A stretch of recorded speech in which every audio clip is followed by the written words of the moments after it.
So recently, Netflix dropped the first four episodes of season six of The Crown. And you're growing up in the United States, you hear about the British royal family, and yes, Princess Di's wedding was on the TV, and when I was a kid, and you get it right. And there was always this sort of obsession with the royal family, at least at a distance, that I never really understood, and I never really followed, and I didn't really care that much about. Some people were all over it, and they knew every little thing that was going on every day of somebody's life, and they could tell you all about it. It wasn't me. So I watched The Crown, sort of the seasons one through five, and I kind of got really into it because I was like, wow, I didn't actually know any of this stuff. And I think the reason I didn't get into it so much is because when you see it on the news, or you see it going on, or you see the events and all the stuff, that all the pomp and circumstance, you're like, you either go, wow, is this really how they live? Or you go, wow, this is really carefully stage managed so that you only see what they want you to see. And the thing I kind of like about The Crown is it gives you that behind the scenes look at really what does all that stage managing do to a family? And do you really call it a family anymore? Or do you just call it a group of actors kind of living together? And what is life like really for the royal family? They want you to think it's one thing. Is it really another? And what really happened with Princess Diana? That's the actress that plays Princess Diana. Does a very good job of it.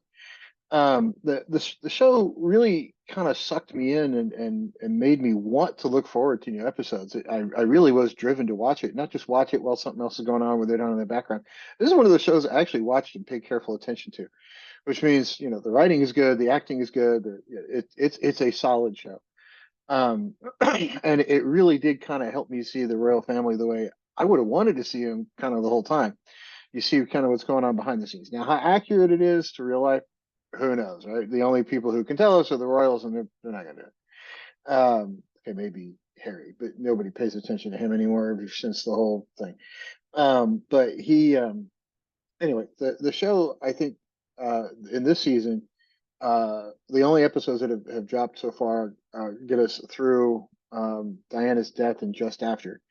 Which again, her death was a tragic, tragic thing. And if you watch the show and you looked at the history of it, she was kind of shoved into this world.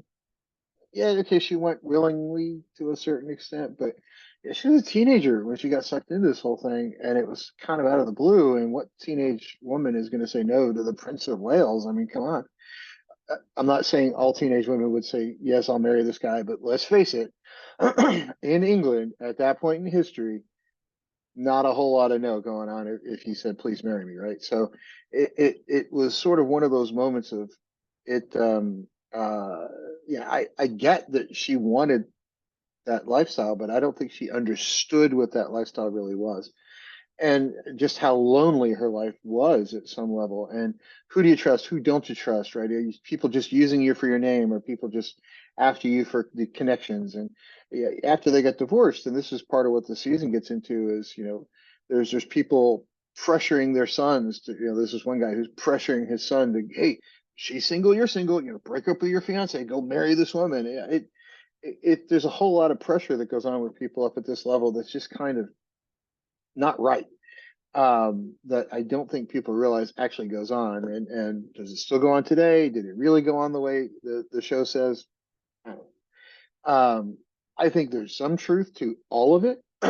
How much of it and how much of it is over dramatized, that's another question. But I do know that Diana was sort of one of those tragic figures in and around the crown. And could things have gone better for her? Could the royal family have treated her better? Could Prince Charles, now King Charles, have treated her better? Absolutely, he could have.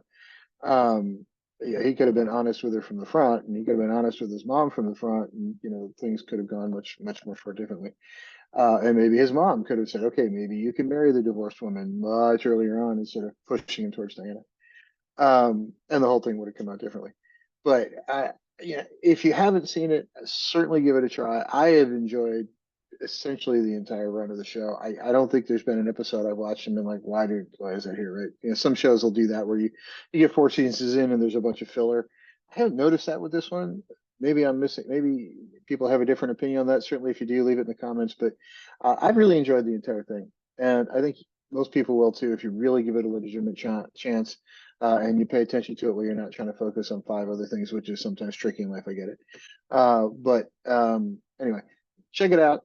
I enjoyed it. I'm sure you'll enjoy it. Have a great Thanksgiving, everybody.